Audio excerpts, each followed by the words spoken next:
Baik, kita mulai saja. Bismillah, alhamdulillah, wassalatu wassalamu ala rasulillah wa ala alihi wa ashabihi wa man tabi'ahu bi ihsani ila yaumil amma ba'd. Silakan dibuka. Ya, kemarin terakhir sahabat yang kelima, sahabiah yang kelima, yaitu Halimah As-Sa'diyah. Sekarang sahabiah terakhir keenam dari sesi yang wanita yang paling pandai dalam mengasuh ya. Peran ibu, mengambil sebagai peran ibu, yaitu Asyaimah bintu Al-Harith As-Sa'di. Ini sebenarnya anaknya Halimah As-Sa'diyah yang nanti halaman ini 26 ya, halaman 26.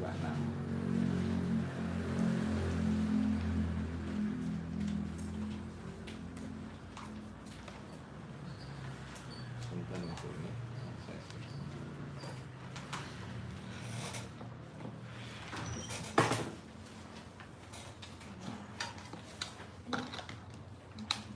Sudah ketemu halaman 26.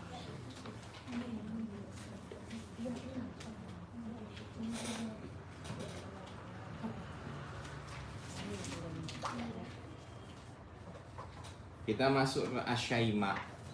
Asyaimah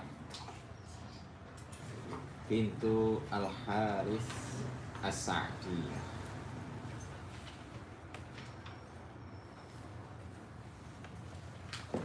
Baik, di paragraf pertama di sini disebutkan bahwa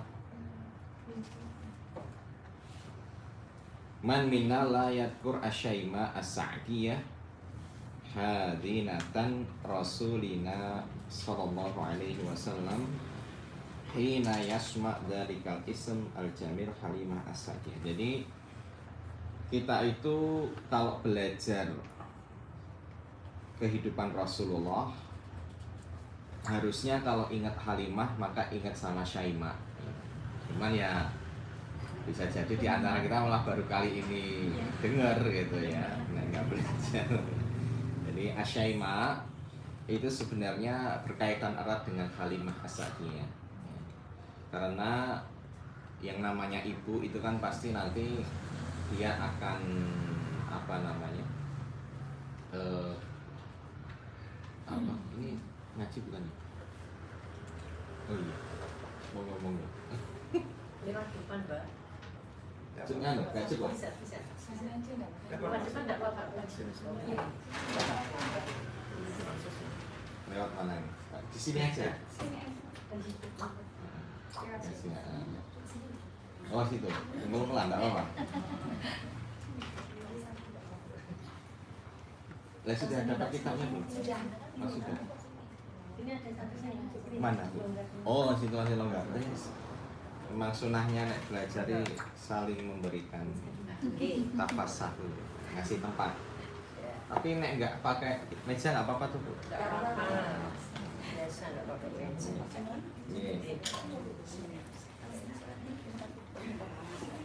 Nah, jadi normalnya sekali lagi saya ingatkan ya, kalau kita mendengar Halimah itu ya kelingan Syaimah.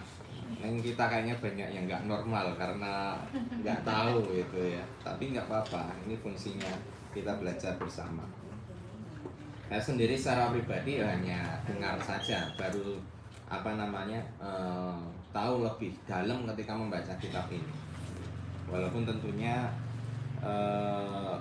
perannya tidak diurai secara spesifik ya, tapi yang jelas dia punya peran besar dalam kehidupan Rasulullah. Karena ibaratnya ngeten, nek jenengan itu punya anak-anak, biasanya yang nanti kalau pas main sing menghandle, sing ngomong adik itu ya kakaknya. Karena jenengan nggak mungkin nguplek anak seharian. Ibu susu juga gitu, dia punya suami yang harus dilayani. Halimah itu nggak mungkin konsen 100% ke Nabi Muhammad.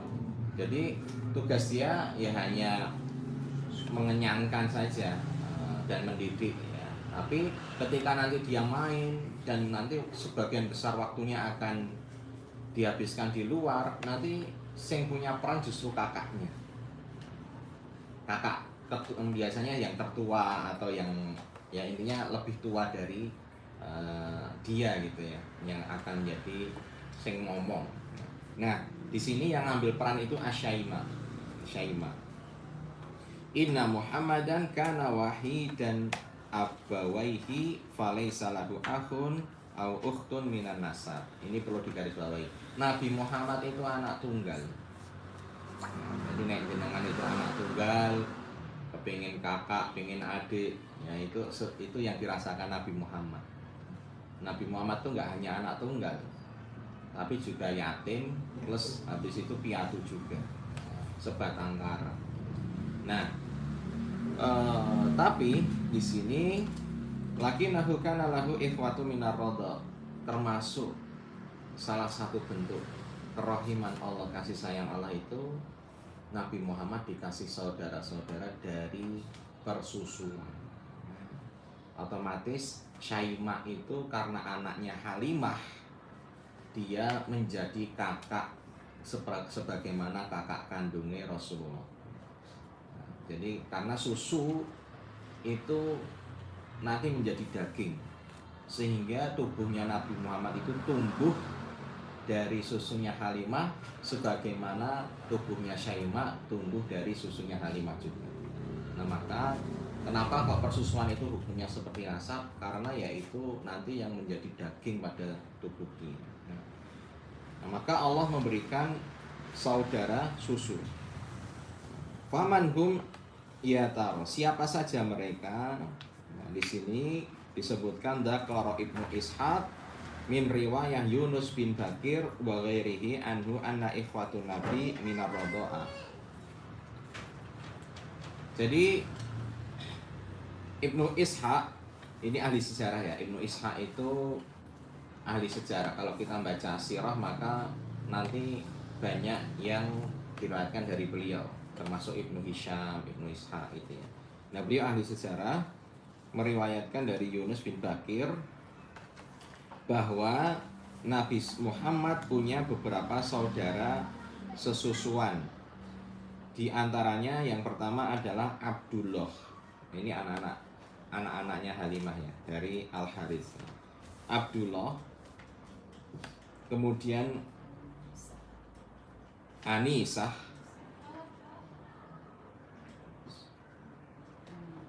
kemudian Hudzaifah,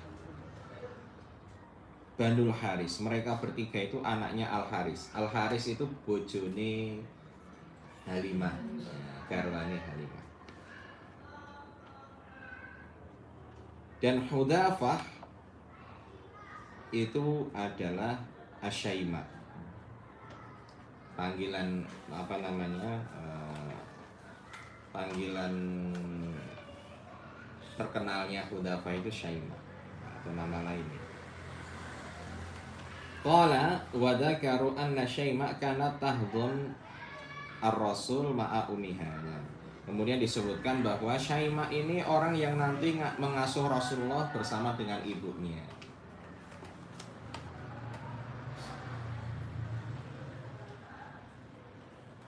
Wa min ajli hadza nara al-katsirina yusammuna banatihi asyaimah. Maka di sini kita sering sekali, mungkin ini di tradisi orang Arab ya, banyak sekali orang yang menamai putri-putri mereka dengan asyaimah.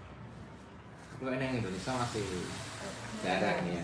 Tapi saya punya santri beberapa namanya Syaimah. Biasanya nek sudah kayak gitu mesti bapak ibu sudah ngaji gitu ya. Nah, harapannya apa? Nanti dia kalau sudah besar bisa ngasuh adik-adiknya. Nah, makanya ini pelajaran yang saya dapatkan dari apa ya? Dari anak saya ya. Ketika kita itu bisa men-setting anak pertama itu dengan baik, nanti itu akan sangat memudahkan membantu pekerjaan orang tua ke depannya. Tapi kalau anak pertama sudah rada error gitu ya.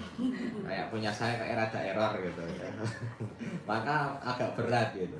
Karena ya sampai sekarang masih belum mandiri gitu. Saya melihat anak-anak seusianya terkadang yang apa namanya bahkan bisa jadi mohon maaf kehidupannya lebih apa namanya susah itu bisa lebih mandiri gitu.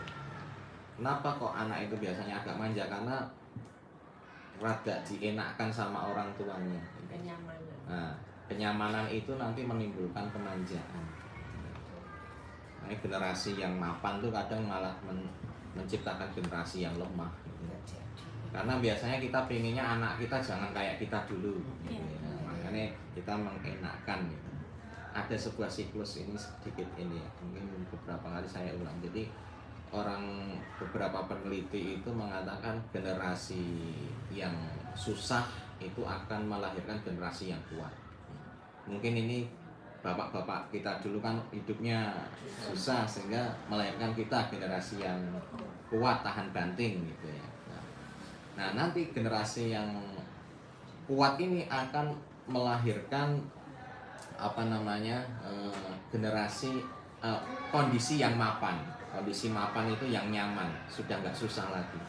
Tapi efeknya kondisi yang mapan melahirkan generasi yang lemah, manja. Generasi stroberi kayak sekarang. Bagus-bagus tapi rapuh. Ini kayak harus di depan. Kang mriki Bu. Lewat mriki Bu. Terus ini aja. Ayo. Air anak kancane dadi. Ini aja. Oh situ. Yes, monggo. Napa jenengan maju sithik, Bu? Ah wis dijokne sak pol-pol. Oke. Apa karpetnya di arus itu? Oh gitu. Ah. Yes. Nyumpel teng dewan sakit.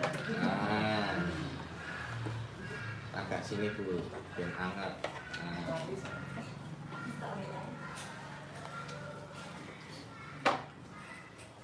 Gak apa-apa ya, ngobrol. Suasana berbeda. Nah, situ Bu sudah digelar ini Bu. Nah, kemudian tadi generasi lemah itu akan menghasilkan masa sulit lagi. Dan masa sulit akan menghasilkan generasi kuat lagi, muter terus itu. Nah, jadi saya nggak tahu apakah fase orang Indonesia sekarang itu masanya kan ekonomi orang Indonesia sekarang kok rada meningkat gitu. Walaupun tingkat kemiskinan tinggi, tapi kalau saya lihat kok ya kehidupannya kok nggak, kayaknya malah kadang orang miskin melebihi orang kaya gaya hidupnya. Gitu. Kadang seperti itu. Pengen kayak orang kaya kali. Karena orang kaya malah biasa-biasa. Maksudnya nggak neko-neko, wis belenger mungkin. Jadi kembali ke sini, banyak orang-orang Arab itu menjadikan anak pertamanya putri-putrinya itu namanya Syaimah. Harapannya agar nanti dia bisa membantu mengasuh ibunya sebagaimana dulu Syaimah membantu Halimah mengasuh Rasulullah Shallallahu Alaihi Wasallam. Kemudian di sini juga disebutkan bahwa laqad kanat taraqqasa an-nabi wa huwa shaghir qailah. Kemudian ini adalah bagaimana udangannya. Dari kemarin kita itu bahas tentang itu kebiasaan orang Arab itu ngudang anak itu. Sebagaimana kualitas kudangannya beda. Kita kan kudangannya apa cicak-cicak di sini atau apa gitu ya, lina buku gitu. Jadi orang Arab itu kudangannya itu syair-syairnya ada maknanya. Jadi Syaimah itu ketika ngendongi Nabi, kan Nabi itu kan dibawa Halimah usia kisaran 1 tahun sampai 5 tahun ya. Jadi kan 1 tahun sama ibunya dulu, kemudian 1 kedua itu di bawah Halimah. Jadi kan masih kecil banget itu. Yaitu digudang-gudang sama Syaimah itu, ya Rabbi abqilana Muhammadan hatta arahu ya fi'an wa amrodan gitu ya. Wahai Rabb, abkilana Muhammadan, tolong peliharalah Muhammad bagi kami, hatta arahu ya fi'an wa amrodan, sampai aku melihat dia tumbuh remaja dan tampan. Summa arahu sayyidan muswada, kemudian aku melihat dia menjadi seorang pemimpin yang ditaati,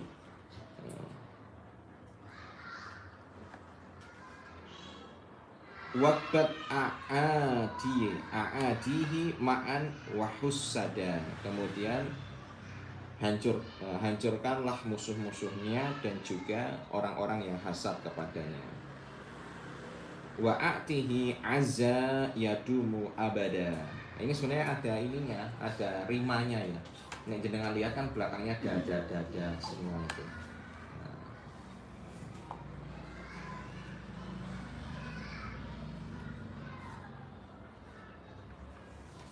Sebenarnya ada nada-nadanya dan bisa dinyanyikan, cuman ya ngomong itu ini kan syair gitu.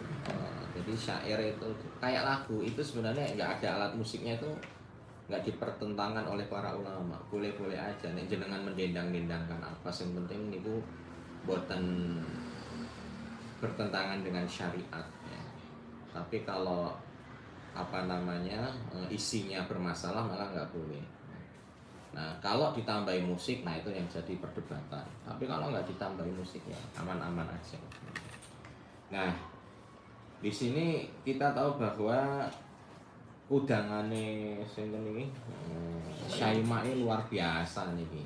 Ya Rabbi abqilana Muhammada hatta arahu yafi'an wa amroda summa arahu sayyidan muswada waqbit a'adihi ma'an wa hussada wa a'tihi azan yadumu abada. Ya Allah, tolong peliharalah Muhammad bagi kami sampai aku melihat dia itu tampan dan tumbuh remaja dan tampan, sampai aku melihat dia menjadi tuan yang ditaati, dan hancurkanlah musuh-musuhnya dan orang yang hasad kepadanya, dan berikanlah kemuliaan yang selamanya. Nah ini luar biasa ya. Memang kita itu kalau ini mungkin secara psikologis sekarang tuh afirmasi positif gitu. Kita kan harus nanamkan kalimat-kalimat positif kalau misalkan kita ingin anak kita besok jadi apa gitu.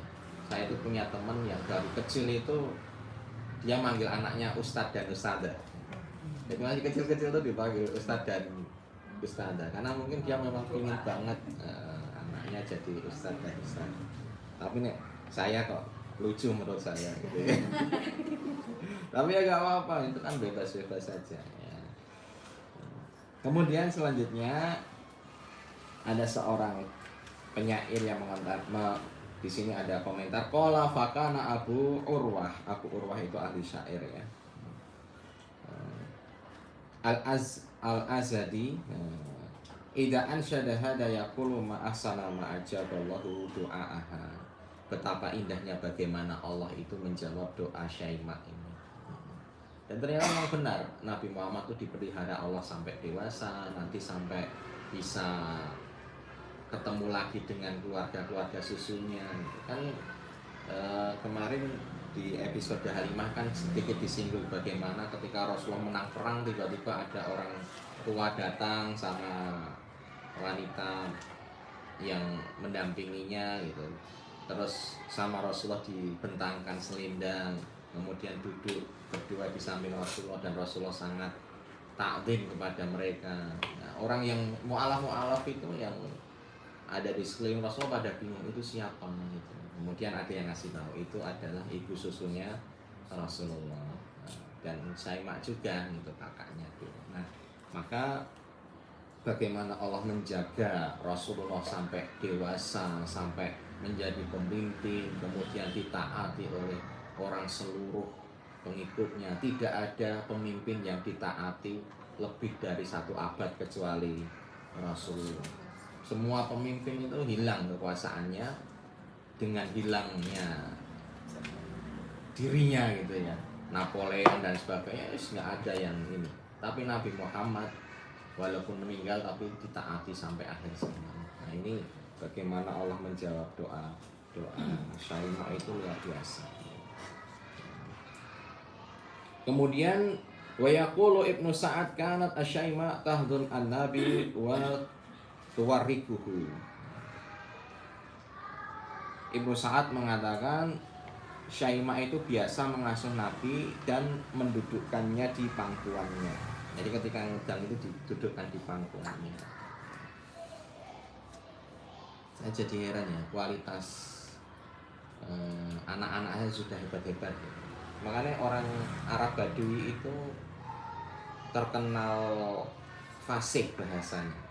Maksudnya fasih itu ya kayak tadi, bahasanya bagus, punya rima, punya makna gitu. Nah, kita itu kan, saya mendapati malah hampir orang sekarang itu nggak bisa bahasa Jawa. Dan bahkan orang yang di kampung pun yo kadang sudah mulai gaya pakai bahasa Indonesia gitu. Padahal orang Arab dulu, anak-anak orang kota itu semua dipindahkan ke desa biar mereka bisa bahasa Arab yang fasih. Karena di kota itu bahasa Arabnya gaul. Makanya nanti ada bahasa Arab namanya Fusha, ada Amiyah. Dan sebenarnya Amiyah itu salah satu cara musuh Allah untuk merusak Islam. Ketika orang Arab ngomong pakai bahasa Arab tapi bahasanya beda dengan bahasa Al-Quran, maka ketika dia baca Al-Quran nggak langsung paham. Makanya Amiyah itu bahasa gaul-gaul itu dibikin biar orang itu jauh dari Al-Quran. Makanya jenengan pingin belajar agama dengan baik itu kuncinya ya bahasa Arab. Pingin anaknya pinter agama itu setunggal harus menguasai bahasa namanya ilmu alam. Dan apa namanya rata-rata kalau kita sekolah di sekolah agama yang basicnya Timur Tengah itu mesti sebelum masuk penjurusan harus belajar bahasa Arab dulu. Saya sebelum masuk syariah itu belajar bahasa Arab 3 tahun, 2 tahun di Abu Bakar sampai di Libya itu masih dimatangkan 1 tahun. Baru setelah itu belajar hukum Islam. Kalau kita ke Madinah juga nanti bagi orang-orang yang belum mahir nanti ada 1 tahun untuk pemantapan dulu. Karena bahasa Arab itu kunci memahami agama ini. Nah, makanya napa niku kalau mau belajar masih menggunakan terjemah niku takutnya apa? Nanti orang akan memahami sesuai dengan pemahaman penerjemah. Sehingga nanti dia nggak tahu sumber aslinya itu ngomongnya seperti apa. Kembali ke sini. Nanti alhamdulillah jenengan kan belajarnya langsung kitab gundul ya. Kitab kuning walaupun putih ya. Ini ya sebenarnya kita kuning itu cuman kertasnya putih. Sekarang wis bahasa Arabnya itu termasuk Al-Quran itu ya? Nggih, Al-Quran itu kan pakai bahasa Arab. Ya, jadi bahasa Arab itu kunci dari semua ilmu. Kemudian selanjutnya waqala Abu Umar mengatakan ini menceritakan ini pasca perang yang tadi sedikit saya bahas ternyata di sini ada. Waqala Abu Umar agharat khairu Rasulillah sallallahu alaihi wasallam ala Hawazin. Pasukan Rasulullah itu menyerang Hawazin. Padahal Hawazin ini kampungnya Syaimah dan Halimah ya, Halimah. Jadi apa namanya? Di mana ya? Makan sofa.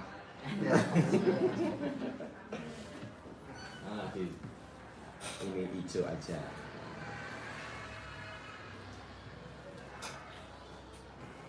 Jadi suatu ketika pasukan Rasulullah menyerang Hawazin. Hawazin itu negarane Halimah. Jadi jangan dikira Hawasin itu kotak kecil gitu. Nah, Hawasin itu ya gede gitu. Fa'akhaduha fima akhadu minasiba. Maka ketika wanita-wanita itu menjadi tawanan, ternyata di dalam tawanan itu ada Syaimah.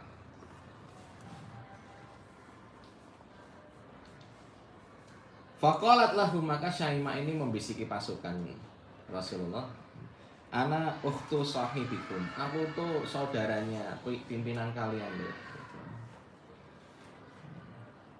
Maka farahaba biha, falamma qadamu biha qalat ya Muhammad ana ukhtuk.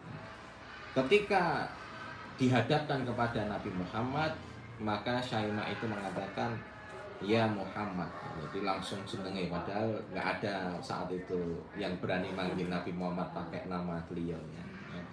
Tapi Syaimah ini dengan santainya yang mengatakan ya Muhammad ana ukhtuka. Wahai Muhammad, aku itu saudaramu loh. Wa arrafathu bi alamati urfiha. Maka Rasulullah Shallallahu Alaihi Wasallam kemudian si Syaimah, maksudnya Syaimah itu menjelaskan beberapa tanda agar Rasulullah itu mengetahui dirinya.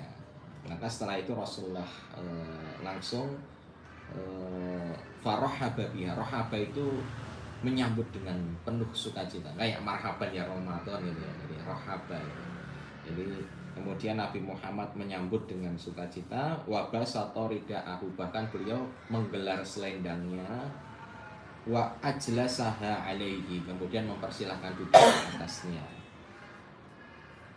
Wa dama'at ainahu, maka Syaimah ini langsung bercucuran, bukan Syaimah ya, Rasulullah itu langsung menangis, keluar air matanya. Faqala laha, dan mengatakan kepadanya, in ahbabta an tarji'i ila qaumik au salduka wa in ahbabti fa aqimi mukarramatan muhabbabatan. Rasul memberikan pilihan kepada saudara kakaknya ini yang baru saja ditawan itu. Kemudian Rasul mengatakan, kalau engkau mau kembali kepada kaummu, maka aku akan mengantarkanmu. Dan jika kamu mau tinggal bersama aku, bersama kami, negara Islam, maka engkau akan tinggal dalam penuh kemuliaan dan kasih sayang. Maka Syaimah ternyata beliau mengatakan, bal arji, aku lebih suka kembali ke kampung halaman. Ya wajar ya namanya. Dan ini Syaimah sudah sangat tua pastinya.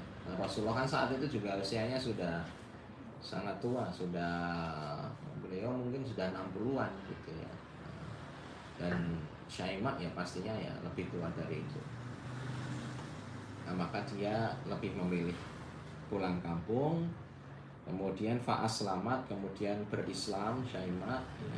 Dan ketika tahu itu Rasulullah, fa'atoha Rasulullah na'aman wa syatan wa salasa abad wa jariyah. Rasulullah memberikan hadiah unta-unta, kambing-kambing, 3 budak dan seorang hamba perempuan, budak perempuan.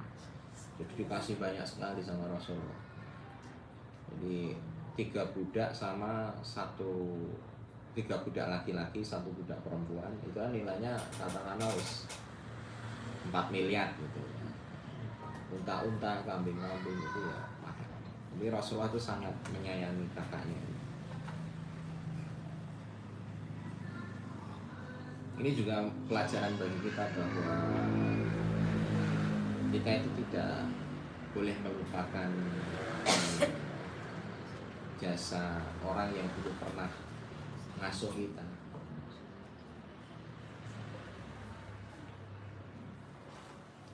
Kemudian In kana alladhi qamu bidawri fi hayati rasulina sawa'un fi sigarihi am ba'da risalatihi wa ayyaduhu wa sanaduhu wa wafaqu ila janibihi wa kanu haulahu lahum minna nahnul muslimin kullu takdir ala ma qamu bihi wa ma asadu. Ini sebagai renungan saja, bahwa sesungguhnya ini sama seperti yang tadi saya sebutkan. Banyak orang yang memiliki peran di kehidupan Rasulullah, sebagaimana banyak juga orang yang berperan dalam kehidupan kita. Kan Rasulullah juga manusia kayak kita. Kita juga kecil, sebagaimana Rasulullah dulu pernah kecil juga. Kita juga dewasa, sebagaimana Rasulullah dewasa. Nah, dalam perjalanan hidup itu pasti banyak orang yang berperan. Nah, maka Rasulullah itu sebagai contoh bahwa kita tidak boleh meremehkan peran setiap orang yang ada dalam kehidupan kita. Nah, jadi Rasulullah itu nggak pernah lupa dengan siapa yang mengasuh dirinya dulu. Walaupun mungkin nggak ada hubungan darah, tapi hubungan susu itu sudah menjadi lebih dari cukup untuk beliau menghormati dan sangat menghargai dan mencintai Syainah. Nah, ini masalahnya gitu. Banyak orang-orang yang mungkin sudah lupa dengan jasa-jasa orang yang dulu waktu kecil itu mengasuh dirinya. Oh, jangan orang Indonesia, jangankan sing ngasuh, ibu dewe kadang lupa gitu. Berapa kali kita telepon ibu, saya itu sampai heran dengan orang-orang yang bucin gitu ya, anak muda sekarang yang bucin gitu, yang mabuk cinta dengan pacarnya gitu. Padahal pacarnya itu nggak ngasih apa-apa ke dia, justru ibunya yang tiap hari ngasih makan gitu. Pacarnya malah minta makan, nggak jajan gitu. Nah itu malah perhatiannya habis, pulsanya habis untuk telepon pasangan, pacaran, urung karuan gaji barang. Jadi ya terkadang kita itu salah dalam meletakkan cinta, apalagi kalau kita itu tidak punya teladan dalam kehidupan. Nabi Muhammad hanya dijadikan sebagai pengetahuan aja, sebagai wacana, tapi nggak pernah dipelajari dan diteladani. Nah ini kan sangat generasi kita itu sangat menyedihkan, pasti generasi Islam saat ini. Padahal kalau seandainya mereka itu tahu bagaimana Rasulullah itu mencintai kita, kemudian bagaimana beliau memberikan keteladanan, kita pasti akan jatuh cinta kepada Rasulullah. Baik, mungkin ini saja karena bawahnya itu hanya ya tadi yang seperti yang saya katakan, kamina yatkur murdiatahu, betapa banyak di antara kita yang tidak ingat siapa yang menyusui, siapa yang ngasuh gitu. Padahal alam yaj'al ar-rasul al-jannah tahta aqdamil ummahat. Bukankah Rasulullah itu menjadikan surga itu berada di telapak kaki ibu. Oh, nggih, monggo. Ini ada yang bagus ini, kalimat yang perlu jenengan garis bawah. Yang ala laitana nakfur. Antum garis bawahi al-fadlu li ahlil fadli. Al-fadlu li ahlil fadli. Keutamaan itu hanya milik orang-orang yang utama. Maksudnya yang pantas. Fala ya'riful fadla li ahlil fadl illa du al-fadl. Maka tidak akan mengenal keutamaan orang-orang yang utama kecuali orang-orang yang utama. Oh, iya, iya. Ya kayak gitu. Jenengan itu ya mohon maaf, nek ora mendapat keutamaan thalabul ilmi itu nggak akan kenal dengan orang-orang utama yang utama di mata Allah. Nggak akan gitu. Ya, makanya yarfa'illahu alladziina aamanu minkum wal ladziina utul ilmu. Ketika jenengan dikasih ilmu sekecil apapun oleh Allah, itu jenengan sudah menjadi orang yang utama. Nah, nek jenengan masuk ke ranah ini, jenengan nanti akan dibukakan oleh Allah orang-orang utama. Jenengan nggak akan kenal Syaimah, nggak kenal Halimah, nggak kenal siapa lagi kemana, Lubabah, siapa lupa saya. Banyak toh, Ummu Aiman, Arwah, Lubabah, Ummu Hani. Ini semuanya nggak akan jenengan ketahui kalau jenengan nggak mendapatkan keutamaan dari Allah berupa rezeki menuntut ilmu. Ulangi Pak. Oh, ngerti ya? Ya. Fala ya'riful fadla, tidak akan pernah mengetahui atau mengenal keutamaan li ahlil fadli, milik orang-orang yang utama. Ya, ya. Tapi tahu toh paragrafnya yang mana? Yang fala ya'riful fadla, tidak akan mengetahui atau mengenal keutamaan li ahlil fadl, milik orang-orang yang utama, illa dul fadli, kecuali orang-orang yang utama.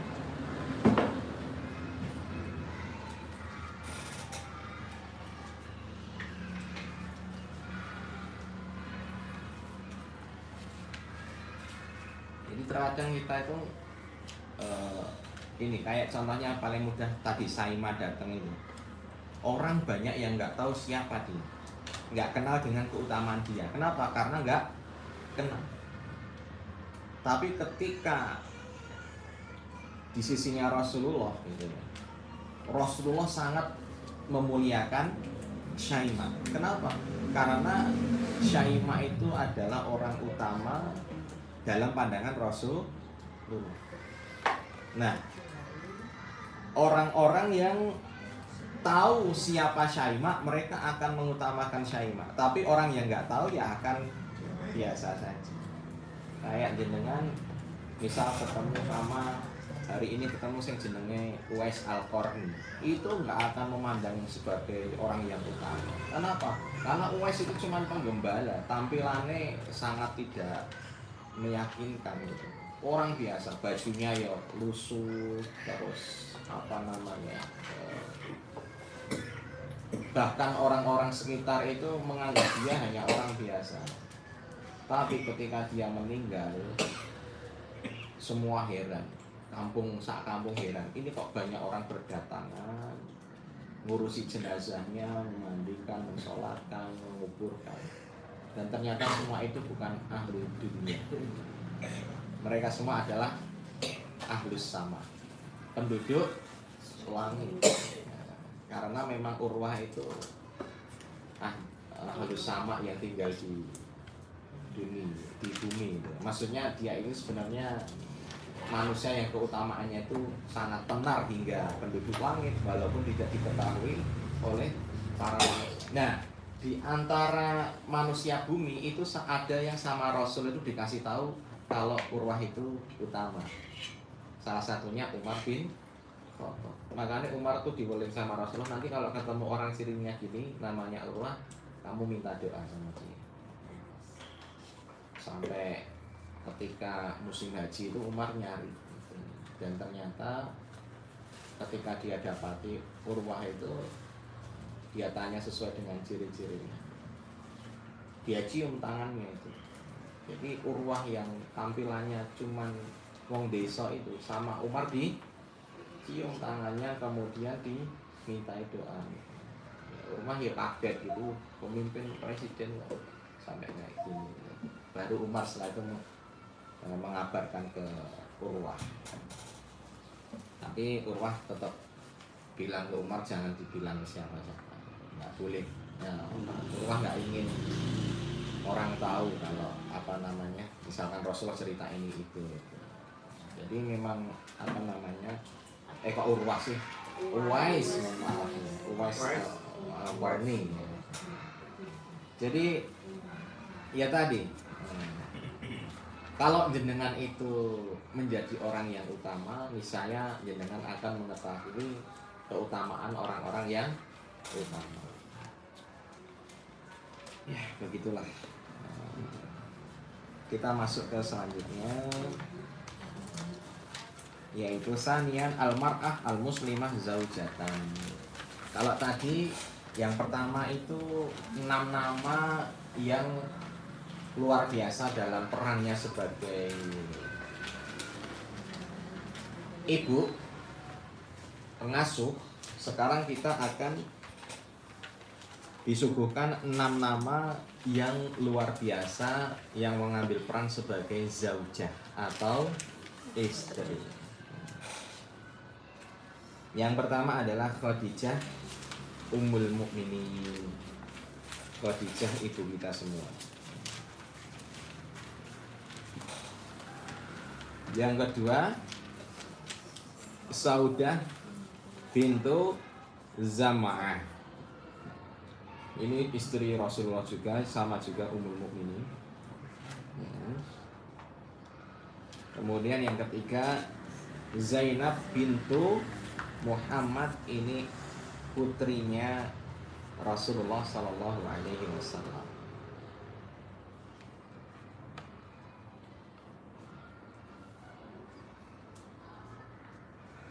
Kemudian yang ketiga Ruqayyah binti Muhammad, ini nanti putri Rasul dan istri Utsman bin Affan.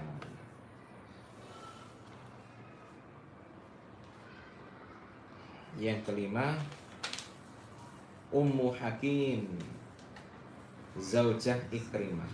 Ummu Hakim ini istrinya Ikrimah bin Abi Jahal, anaknya Abi Jahal. Nah, jadi ini anak mantunya Abi Jahal, tapi dia beriman, Masya Allah.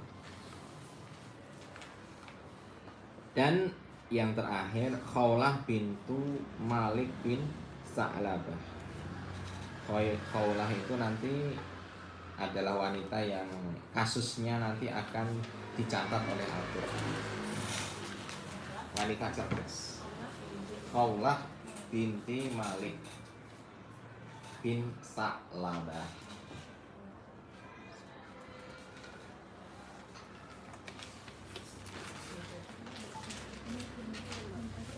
Ya, kita masuk ke Muqaddimah. Halaman 31. Ini nggak akan saya bahas banyak ya. Tapi di sini judulnya khairu ma yaknus ar-rajul, sebaik-baik harta simpanan laki-laki. Apa ini?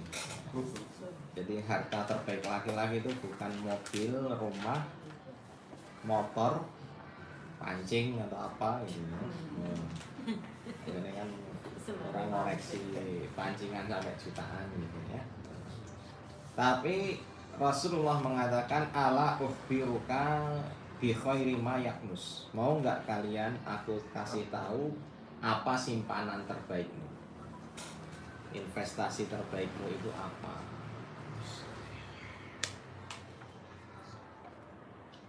Maka Rasulullah mengatakan ma'al mar'atu shalihah, istri yang saleh, wanita yang saleh. Dan kemudian beliau menjelaskan cirinya ada 3. Idza nadhara ilaiha yasurruhu aw sarratu. Kalau kamu lihat dia, kamu senang, menyenangkan. Makanya jenengan aja prangat-prangut nek mbek bojone. Ciri pertama apa? Menyenangkan kalau dilihat, bikin senyum.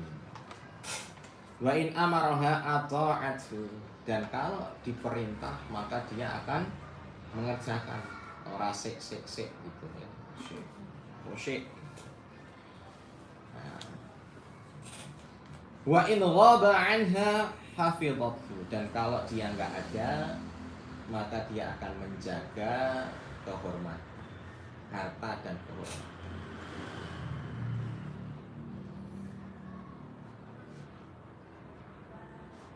Ya, kalau jenengan punya 3 ciri ini, jenengan itu simpanan terbaik laki-laki. Bukan simpanan maksudnya negatif ya, itu simpanan maksudnya harta, investasi terbaik, bukan bitcoin atau apa. Bukan emas. Ya karena dari istri saya ini nanti lahir anak-anak yang hebat. Dari anak-anak hebat ini jadi jariah bagi suami. Ini investasi terbaiknya ini, bukan emas, bukan apa gitu ya. Wanita. Karena wanita itu adalah yang nanti melanjutkan perjuangan generasi kita. Makanya orang barat itu kalau menghancurkan generasi, dihancurkan wanitanya. Nah, ini nanti apa namanya,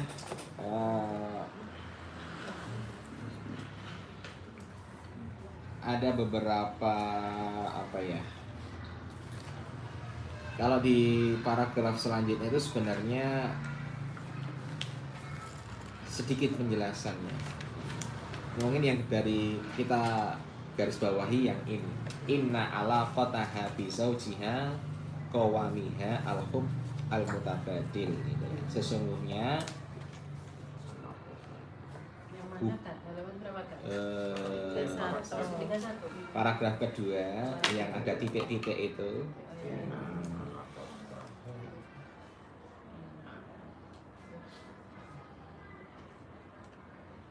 sesungguhnya hubungannya dengan suaminya itu al-hubbu al-mutabadil, itu berlandaskan dengan kasih sayang.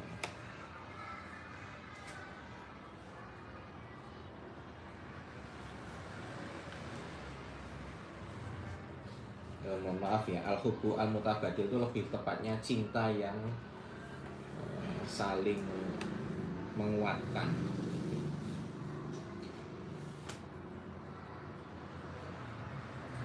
Wal atuf wal hanan itu baru kasih sayang.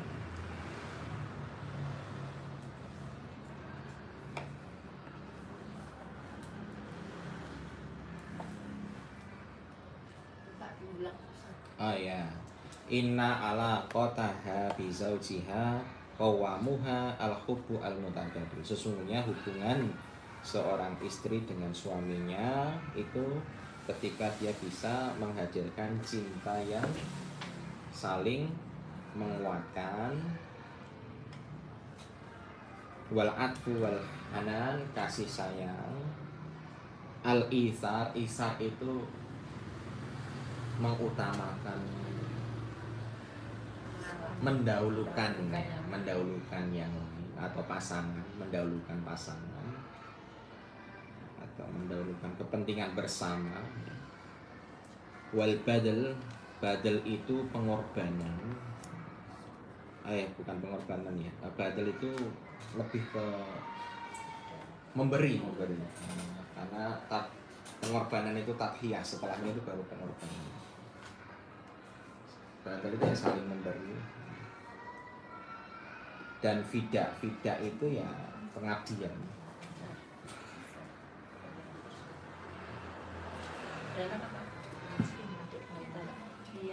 Yang apa? Fida itu pengabdian. Sebelumnya. Tadhiyah itu pengorbanan.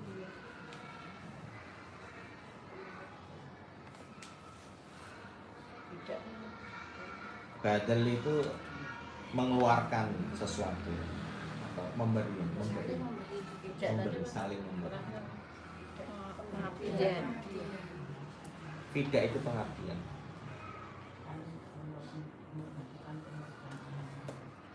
Ya itu yang harus dipahami kalau kita mau berumah tangga itu ya isinya semua itu. Mesti korban perasaan awalnya. Apalagi sekarang itu kan apa ya? Sakasan. Jenengan harus siap kerja tapi ndelok bojone kelekaran apa-apa gitu. Kan nggak semua laki-laki kan mau megang gawean perempuan gitu. Itu juga pengorbanan. Pengorbanan. Mata dan hati. Laki-laki ya harus siap nanggung apa namanya semua. Intinya itulah. Ya kita langsung masuk ke ini aja. Ini hanya pendahuluan. Mukadimah tapi yang perlu kita ingat-ingat betul. Iya. Benar. Semua penting. Kita masuk ke Khadijah bintu Khuwailid. Ya, ini luar biasa ini. Lain lakiya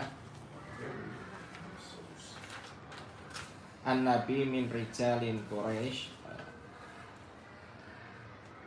ma lakiya min man sadda wa idai faqad waqafat ila janibihi imra'atan. Nah, ini pembukaan ini disebutkan bahwa kalau kita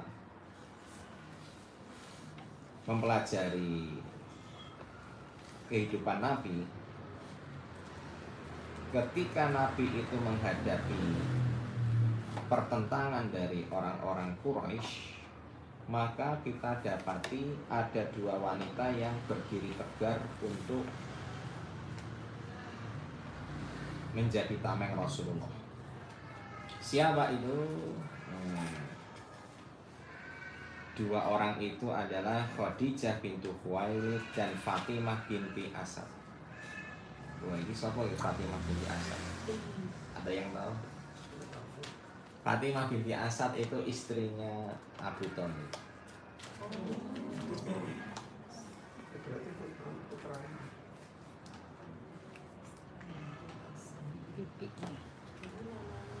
Iya, bibinya nanti.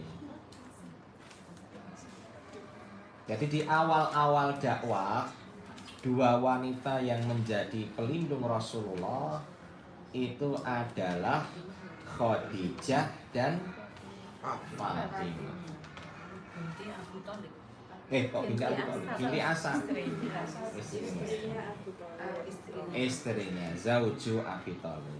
Istrinya Abi Thalib. Binti Asad. Asad itu bapaknya. Bapaknya Fatimah itu Asad.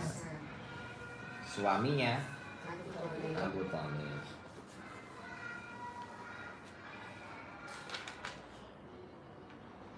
Wa kaifa la takunu kadzalika wa hiya ummul mukminin khairu zaujat wal uswah al hasanah lil muttaqin. Dan ini kehidupan. Kemuliaan Khadijah itu dia adalah ummul mukminin.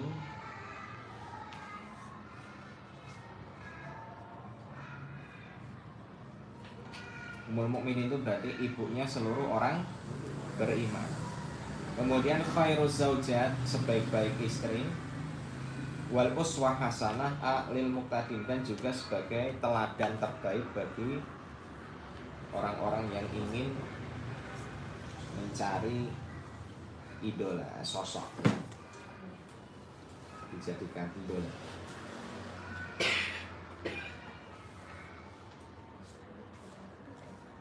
Ini disebutkan perannya. Hayyat lin nabi baitan hani'an qabla bi'satihi.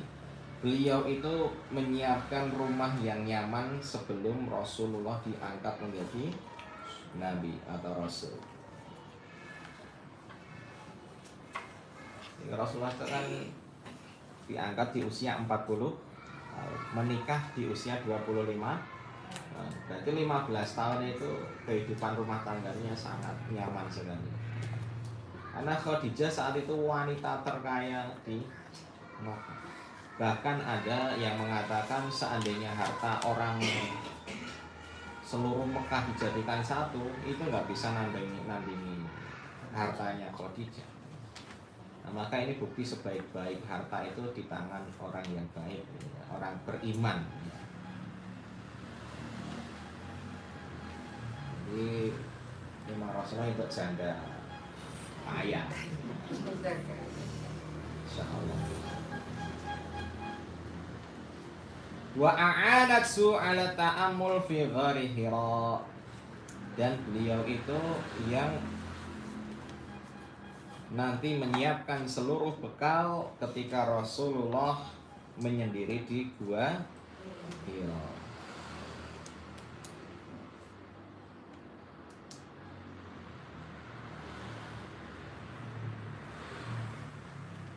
Kemudian wa kanat awwalu man amana bihi indama da'a ila rabbih, dan beliau adalah wanita pertama yang beriman kepada Rasulullah sallallahu alaihi wasallam.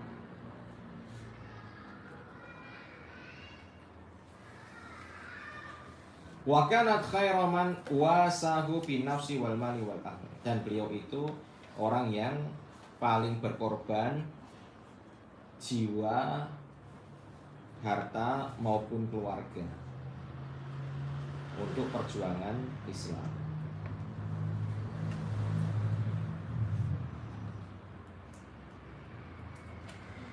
Nah, ini kemudian disebutkan siratuha atirah, sejarah hidupnya sangat harum. Wa hayatuha bil birri amirah, dan kehidupannya penuh dengan kebaikan.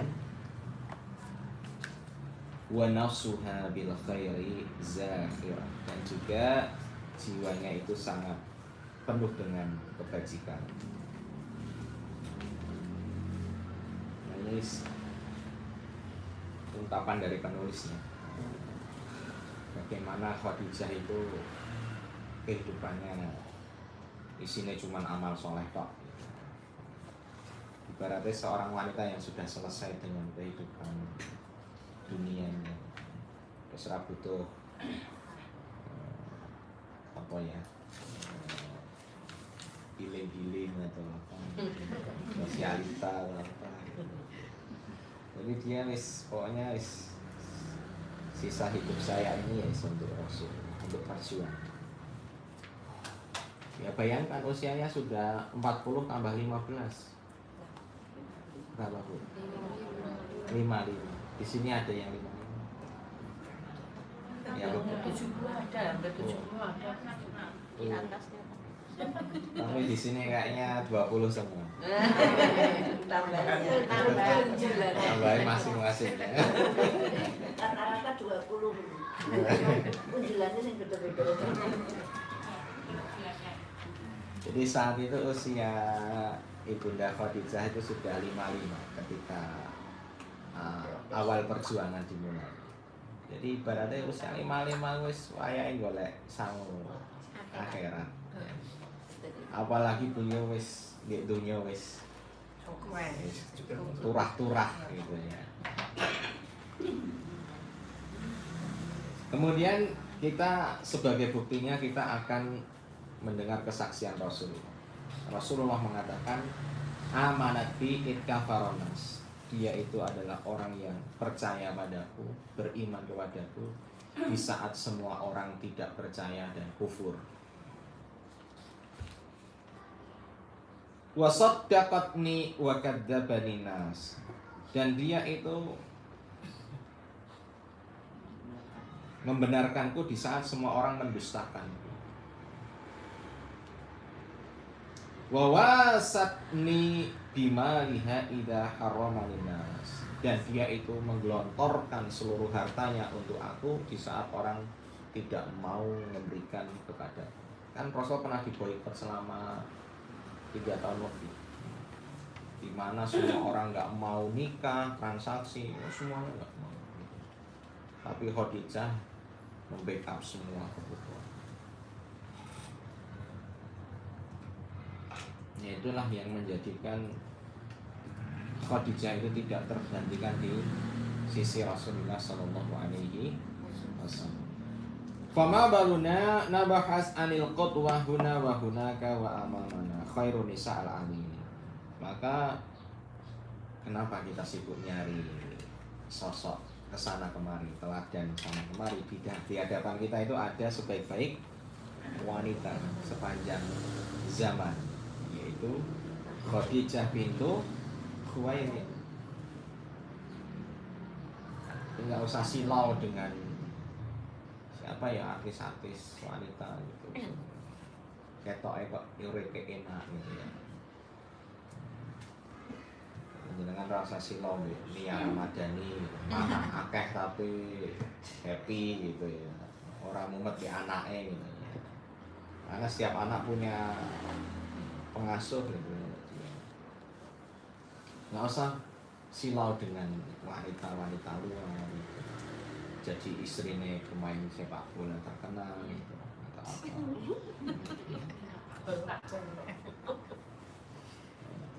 Nah kita wis pokoknya jadikan aja Ibunda Khadijah sebagai wanita terbaik idaman. Ummul Mukminina az-zauja al-wafiyah al-muti'ah allati ahsanat asyra zaujiyah. Jadi beliau adalah contoh istri terbaik yang taat dan senantiasa totalitas memberikan yang terbaik bagi suaminya.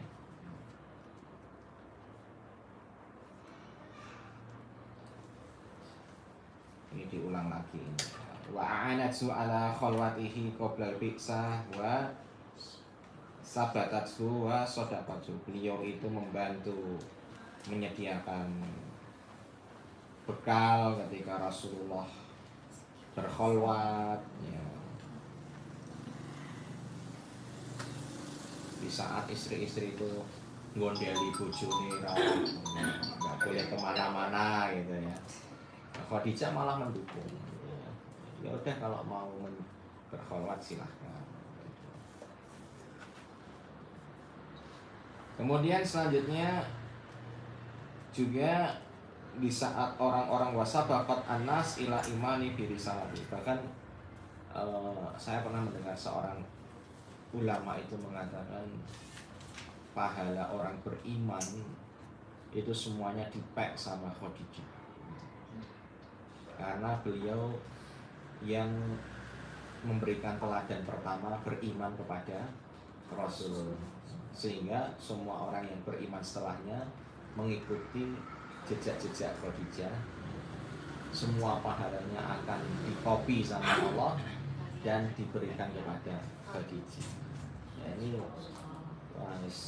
guys, nggak ada peluang nyalip gitu ya. Ya iyalah, kita berkorban sedikit aja kadang mikir gitu. Ya, Terus direwangi. Terus direwangi. Ya kita kalau ya gimana ya, kita itu kalau kumpul sama orang soleh itu kita akan merasa kita itu terlalu tenggelam dengan dunia. Tapi nek jenengan kumpul mbek wong-wong ahli dunia itu merasa paling sikik duniane gitu. Tapi kalau kita kumpul sama orang soleh itu kayak kita sudah terlalu apa ya, lenggodak dunia itu terlalu luar biasa gitu. Makanya hati-hati berteman, apa yang Anda baca, apa yang Anda gauli itu sangat mempengaruhi cara berpikir kita. Pergaulan sama literasi itu penting. Nek sing maca sing apik-apik gitu ya. Anaknya juga nek dilihatkan itu ojo SpongeBob terus gitu. Itu nanti dia tidak akan baik gitu. Tutuk-tutukan gitu. Kemudian selanjutnya juga Inda ma'ata Jibril, ini saya cukupkan nih. Inda ma'ata Jibril an-Nabi, ketika Jibril itu mendatangi Nabi di halaman selanjutnya.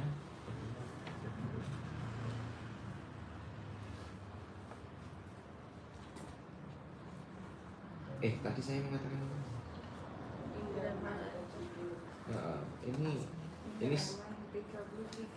Ini salah ini. Jadi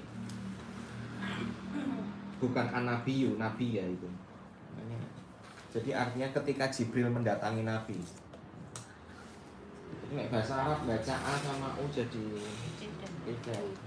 Dan itu salah, Jibrilu nabiyyu itu salah. Jibrilu nabi ya gitu ya. Karena sing didatangi nabi. Jadi kalau A itu nanti konsekuensinya dia jadi objek. Maf'ul bih namanya.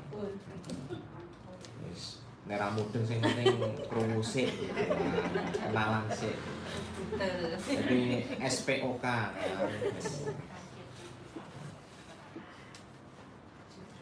Jadi ketika Jibril mendatangi Nabi Muhammad, maka dia mengatakan, ya Rasulullah, wahai Rasulullah, hadhihi Khadijah.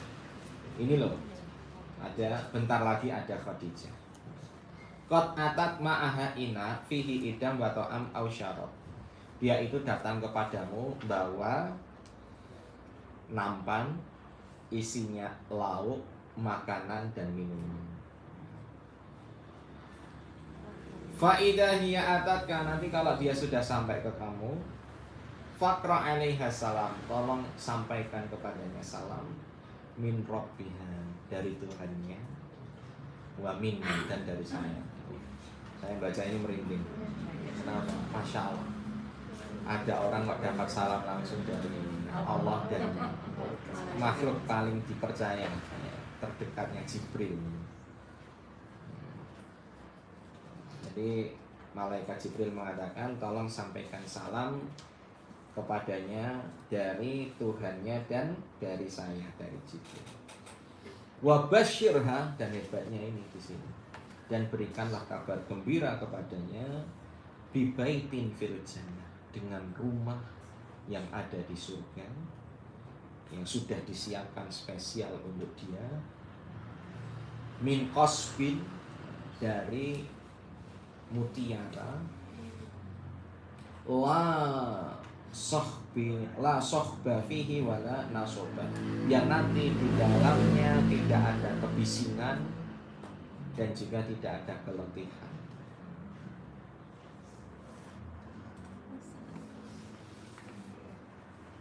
Bising itu maknanya banyak gitu. Jadi bising yang paling nggak enak itu ya omongan manusia. Karena ini di surga itu kita nggak akan dengar kebisingan itu, omongan manusia. Kemudian selanjutnya, alaih sahad al-qasr khairan min qusuri dunya ya man gharakumud dunya alaisat hadhihi al-busyra khairan min ad-dunya wa ma fiha. Jadi perhatikan bahwa istana yang dimiliki oleh Khadijah ini itu lebih baik dibanding semua istana yang ada di dunia. Maka ini sentilan bagi kita yang suka bangun istana di dunia. Jadi suka, sebenarnya nggak ada masalah kok. Jenengan dandan omah digawe estetik, omah digawe apik gitu. Di wallpaper sing indah, di pais. Dan sekarang kan model rumah estetik gitu, nyenengke gitu ya, nyaman gitu. Tapi ingatlah, sebagus apapun rumah di dunia, tetap yang terbaik rumah di surga nanti. Maka jenengan silakan, nek seneng bangun istana neng dunia, neng jangan pernah lupa bangun istana di akhirat nanti, dengan pengorbanan, amal soleh, sedekah dan sebagainya. Jadi diseimbangkan, karena sangat rugi orang yang seneng bangun omah apik ning dunia, padahal jelas itu ditinggal. Sedangkan dia tidak memikirkan rumah di akhirat, betapa meruginya. Enggak mau. Jam berapa? Kita selesaikan sedikit ya. Sedikit kok banyak ini. Banyak. Sah dapat itu. Kemudian selanjutnya, Inna Sayyidah Khadijah radhiyallahu anha kanat awwalu man indamma ila rabbil mu'min wa awwalu man amana billahi fil ardi ba'da nabi. Khadijah tidak diragukan adalah orang pertama yang beriman kepada Rasulullah. Ustaz, mohon maaf, izin. Nggih, monggo. Enggak apa-apa.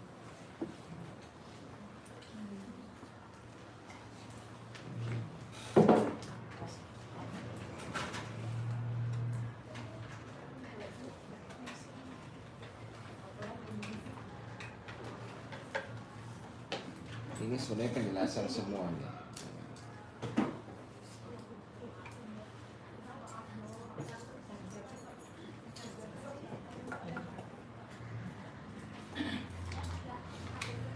Kita langsung ke di sini di kullu dzalika wa Rasulullah baina su'abil jabal wa fi khasyah at-tariq. Ini menceritakan tentang bagaimana nanti surat Al-Mudaththir itu turun.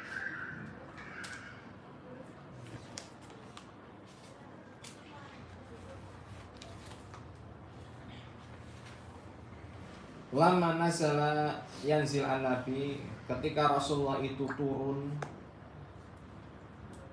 kemudian beliau itu, ini saya langsung ini ya, saya ambilkan dari hadis saja biar lebih mudah.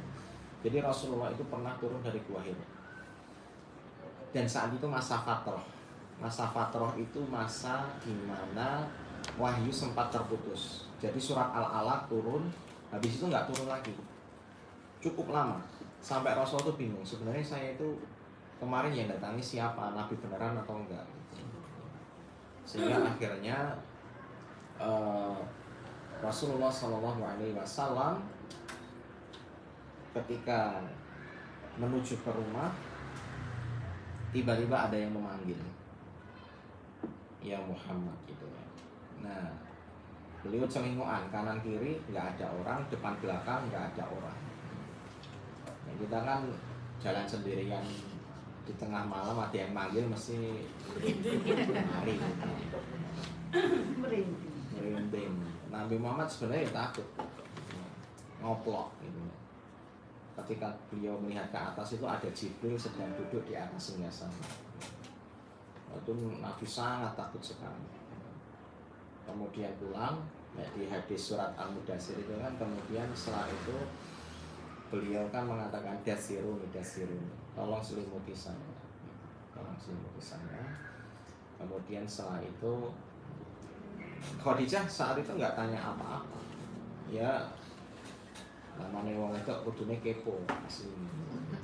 Tapi beliau menahan untuk itu. Kemudian diselimuti setelah apa namanya?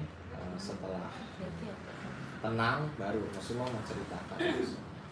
Kemudian turunlah wahyu, ya ayyuhal mudaththir, wahai orang yang berselimut, qum fa'andir, bangkitlah dan berikanlah peringatan. Nah, dari sini ayat ini mulai Rasulullah itu diutus menjadi Rasul.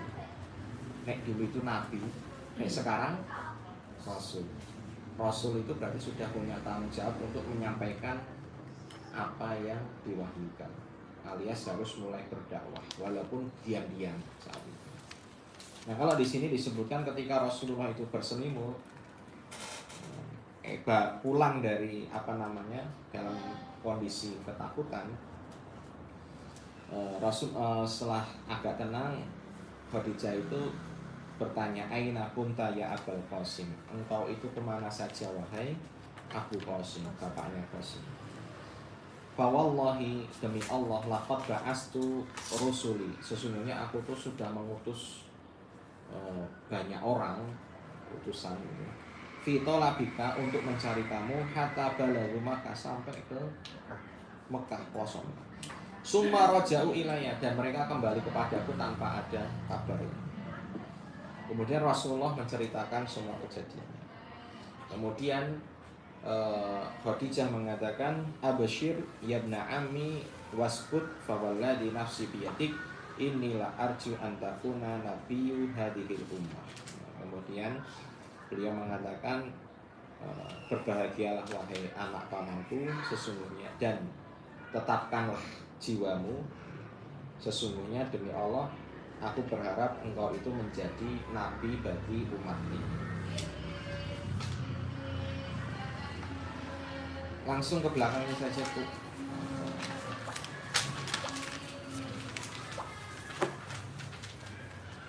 Ini langsung ke paragraf yang kedua.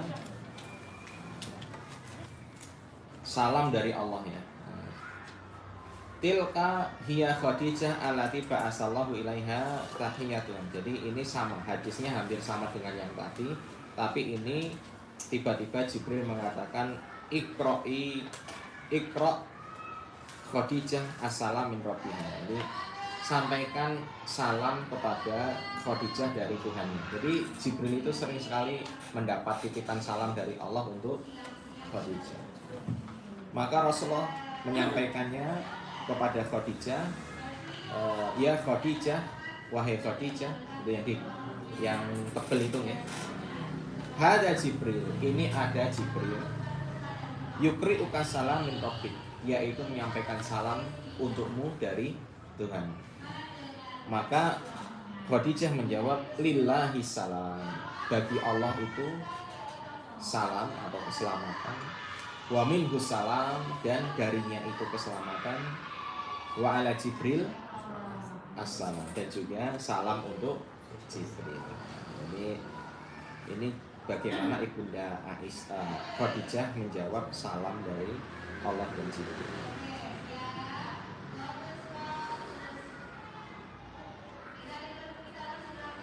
Dan kemudian kita langsung saja ke keutamaan Khadijah. Ini terakhir. Keutamaan Khadijah. Inna Khadijah radhiyallahu anha kanat min ni'amillahil jalilah ala rasul. Sesungguhnya Khadijah adalah nikmat dan karunia terbesar yang Allah berikan kepada Nabi Muhammad sallallahu alaihi wasallam. Maksudnya di antara nikmat terbesar yang Allah berikan kepada Nabi Muhammad. Jadi jenengan sebenarnya bisa memaknai suami jenengan itu nikmat, termasuk nikmat terbesar yang Allah berikan kepada jenengan, apapun bentuknya. Selewah-selewah sitik dimaafkan ya. Itu karunia itu. Benih dikancing.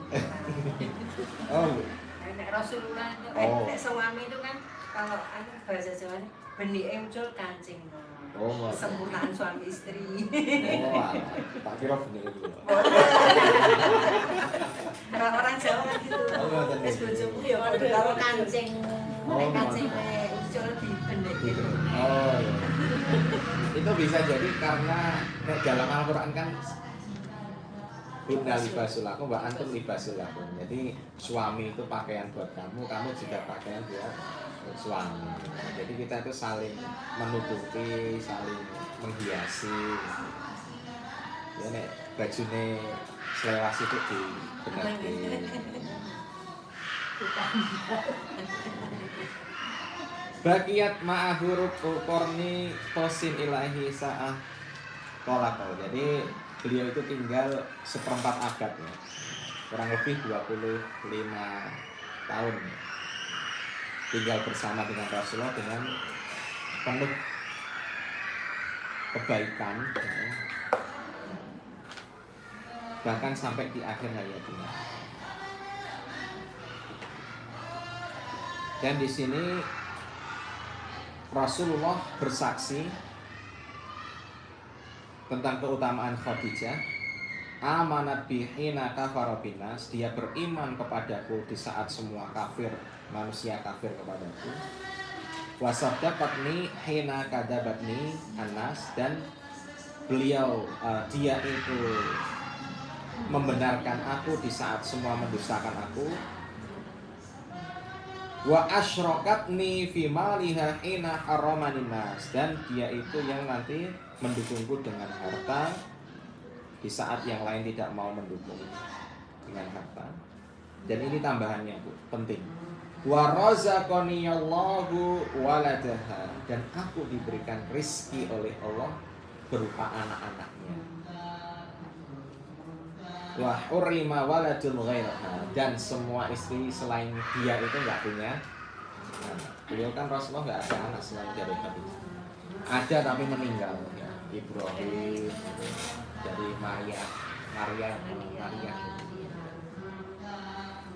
Ya mungkin ini saja karena yang sebelumnya itu pengulangan karena nggak bisa bagaimana mendapat salam dari Tuhan.